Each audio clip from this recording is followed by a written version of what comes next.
A heated argument breaks out in the Boy Meets World, the spinoff, Pod Meets World podcast. Bitcoin is doing pretty shaky right now. Dan Crenshaw caught in a hot mic moment. Lester Holt has stepped down, and Joy Reid is out. My name is Brandon Fogel. This is Evolution. Let's dive into it.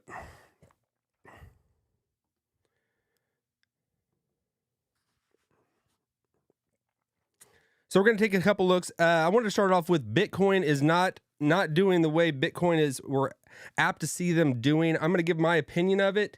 It's been up and down lately. Actually, Bitcoin is it's going down. Just right now, it's at the just under $90,000 mark, which is, we talked about a few years back, and that would have seemed pretty astronomical.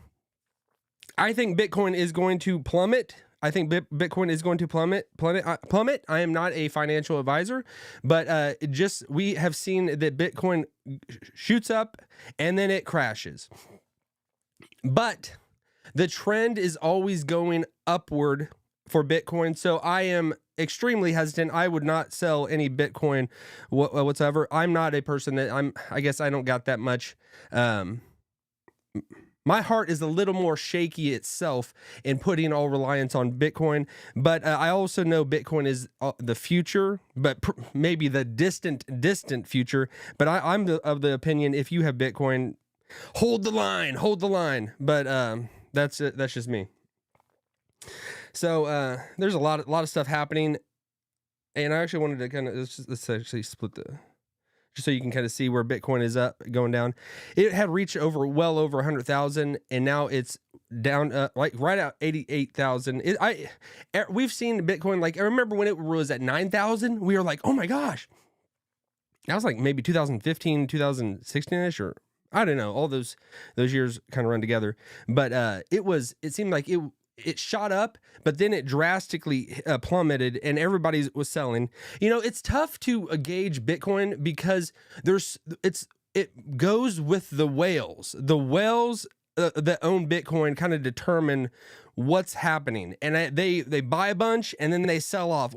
Meanwhile, the little guy like you and me who wants to get in the game and have some crypto. I mean, I try to get some crypto out there. Out of them all, I think it's the safest bet to put your kind of Bitcoin is the gold of the future, you know? So that's what I would say. So I'm very hesitant to sell, but I'm not a day trader. I'm definitely not a day trader. I don't have the heart for it. I don't think I could be a day trader. All right, but in other news, Dan Crenshaw, I don't know if you saw this. We're going to take a quick clip look at what he said. I got caught on a hot mic after an interview, and he was asked about his views on Tucker Carlson. You know, this is off the record, but it seems like if you are in the public office or any position that is out there that people know your name, you know, you're a public figure. You're never off the record. I mean, a personal citizen is, you know, they can be off the record or whatever, but a public office representative, whatever, they got to be ready every second of the day. You know, they cannot let their guard down. There's too many hot mics. There's too many hidden cameras and all that. And Dan Crenshaw got caught in the crossfire. And let's just take a look what he said. Have you ever met Tucker?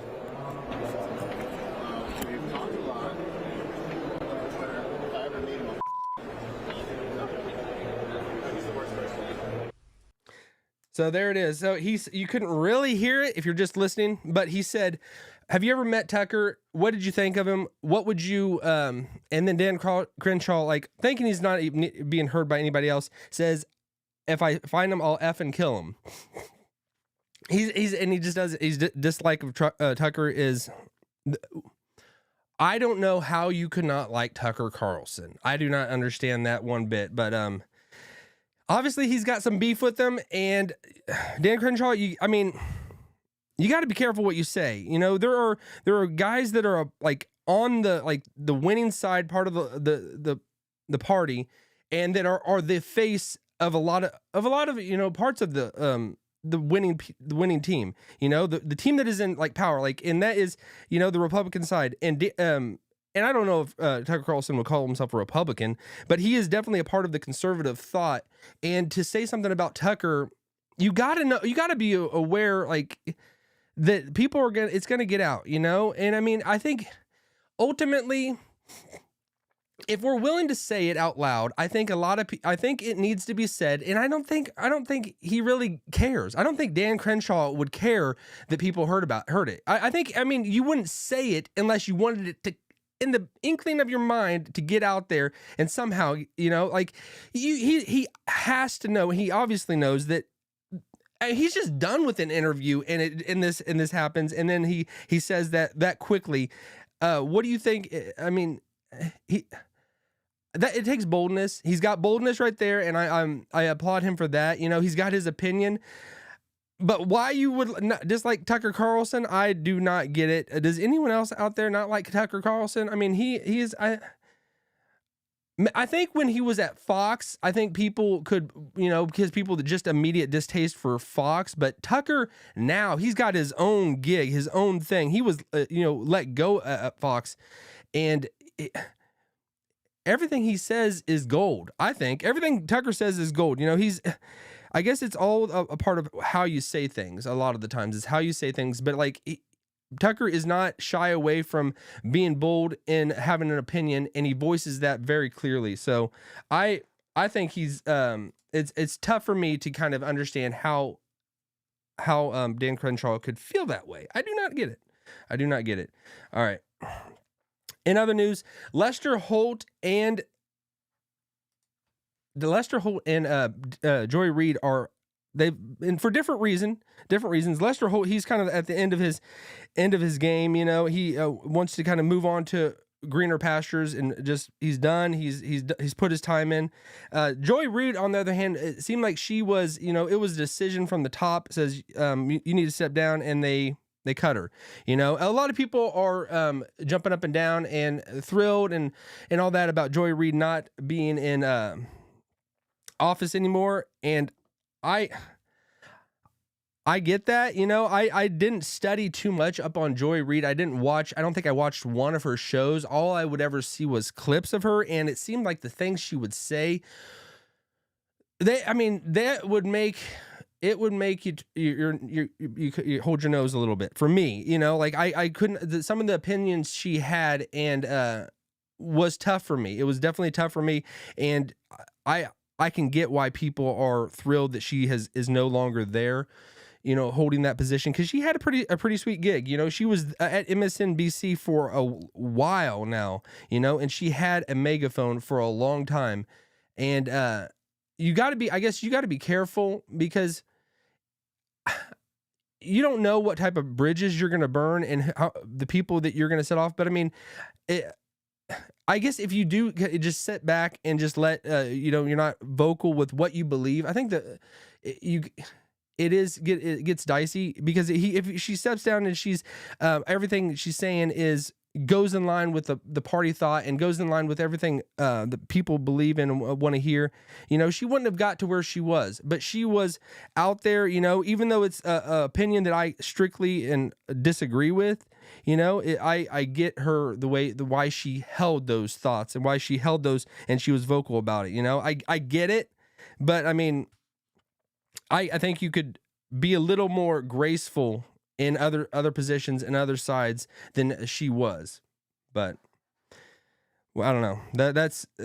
That's tough for me. I think she is, every time somebody gets let go, it seems like something better can come along. So it was her time to get out. You know, we can look at it as like, yay, she doesn't have that position anymore. But for her, it might be a blessing. It might be a blessing. You know, you might have been there where you weren't going to make as much of an impact for your cause and for your beliefs and all that. So maybe for her, it can be a good thing. You know, there's a bright side to we are all humans. We are all people, you know, and we are all like have a job. We all have a way that we have to provide. So, I mean, her getting let go, I don't think I hope I don't ever get to the point where I am thrilled that somebody gets fired. I don't ever want to be that type of person, because no matter how much money you think they got, or how much, you know, publicity or how fame they have, they're still a person, you know? So maybe for her, this can be a better way forward, and maybe her to check some of her positions, you know? And I think the people that are on the other side, if we extend grace to her, maybe she might extend grace to the opinions she disagrees with, you know? Meanwhile, I got, Bitcoin is just going bananas. I don't know if Bitcoin, that's why I could not ever be like a day trader in Bitcoin. My heart would probably leap out of my chest. I would panic, be in panic mode constantly and stress constantly. That's why, I mean, stockbrokers, they got an extra pair of skin, you know, to wear just to be able to get through the day and not, you know, cry every night, you know, I don't know. All right, so let's move on to the news of the day. At least for me, this is what stood out to me, and it was Maitland Ward went on Pod Meets World, which was a spinoff of Boy Meets World, and there was a confrontation with her and Danielle Fishel, who was the well-known, beloved figure Topanga on Boy Meets World. If you all remember Boy Meets World, I grew up on Boy Meets World. The later years, I kind of fell away, and I had to look up, like, what is Ben Savage doing right now? Because he's not a part of this posse anymore. He's kind of left the building. He actually ran for Congress last year. He as a Democrat in California, he ran for Congress. He did not win, but I had to look up a video of him going on just some nightly news and talking and telling about his position and what he believes and what he wants to do. I mean, he's the boy that met world. He's a reasonable person, so I can get on board with him. You know, I mean, I don't know if I could vote Democrat, but you know, maybe he could persuade me. I don't know, but so we'll see if his political future is bright. Let's take a look at what Maitland had to say with her in the crossfire between her and Topanga. You're trying to go at me now to get the ratings because you know that people will be interested in Maitland. I don't want to go with you guys. I just want to remember good times. No, Maitland, sorry. I'm not the one who wanted to go for ratings. There was some beef between us because I didn't get it. So there's a lot of storylines happening there, and I know I'm not TMZ, you know, I'm not, even in that, like I don't think I could be a person that's paparazzi and just following celebs down the street and taking their pictures when they're not ready for it. But this story stood out to me because this story, I love Boy Meets World, and anybody out there that is a 90s boy, you know, born in the 80s, obviously born in 1985, but I am a 90s boy. I love the 90s and everything about it. You know, that was when times were great. The shows were fire. The shows were awesome. Boy Meets World was one of them, you know. TGIF, if anybody out there remembers TGIF and the shows that were on there, you know, I don't know if we're ever going to come back to such a wholesome time, a show that is teaching lessons, you know, like, and I don't know if everybody wants to, I mean, we progress as a society, you know, it's not Andy Griffith, you know, days anymore. We're you know, it's not I Love Lucy anymore, but like, this is how it is now. But I can remember simpler times. I can remember when times were pretty dang sweet, and a fond memory for me was definitely Boy Meets World. And Maitland going on there. So there was some controversy. So she was in the later episodes when they kind of got a little bit older. Corey had grown up, you know. Eric was the funniest freaking dude ever, you know. He was the guy. And if you look at kind of his story and how they started him out in the show, and he brought that comedic relief to some of the more serious moments on the show. There were serious moments on Boy Meets World. We saw him meet world. I mean, he grew up, you know, going, you know, Mr. Finney, was that his name? The principal, and just growing up and just from a little kid that long, you know, we don't have shows like that are that long where you see them from a little kid growing up to becoming an adult, going to college and like that, you know. The Simpsons, I mean, they're a different deal in themselves, and they don't grow up. They stay the same age. But we saw him grow up, and Eric was the guy, he made me laugh so much. He was so freaking funny. And then the story was always Topanga and Corey, and Maitland, who came on the show, I would say later on, I wasn't really in tune with what was happening at that time period, like the later years, especially. Those aren't emblazoned on my memory as the younger ones, but I do remember her. And she came back to a show that I keep calling her Topanga, Danielle Fishel. I would never have thought that was her name, but I just knew her as Topanga. She had a Girl Meets World in the mid 2015-ish, and like a spinoff of it. And there was some bad blood between Danielle and Maitland coming to that show. And it is completely a matter of perspective, because if you see Maitland's vantage point and you see Danielle's vantage point, they're completely different. That's why you can have an encounter with somebody and have a life with them, and they are seeing it through a different lens than you. Because Danielle, who was Topanga, she thought they had a great relationship. She thought when she was on the show that she was nice to her. Everything was great. But Maitland just came at it and she said, you completely just ignored me. You defriended me on Facebook, which, I mean, who hasn't been there? Who hasn't been defriended on Facebook? You know, but it's, and Danielle was like, I don't know how that happened. I don't know how you got, we're not friends on Facebook anymore. I didn't do it, you know, but she's like, she seriously doesn't understand what went down. She did not see things through the same lens perspective that Maitland has it. Maitland was also, she went into the adult film industry. So I don't know if that had anything to do with what was going on, or just like, she just was on a way different path than Danielle. So this heated argument that came on, I had been following this boy, Pod Meets World, you know, podcast by these guys that are, it's everyone but Corey, it's everyone but Ben Savage who's not there, pretty much, and they're running the show. You should check out their podcast. It's pretty good. I need to watch some more or listen to it. You know, I didn't really find them on YouTube. I looked for them on YouTube and I didn't see too much. I don't know if they're really not uploading stuff to YouTube, because the latest stuff was from years ago, but their podcast is running strong. They might have exclusive deals with Apple or iHeartRadio or something like that, because I did not really see what they were putting out there on YouTube. It did not stand out to me.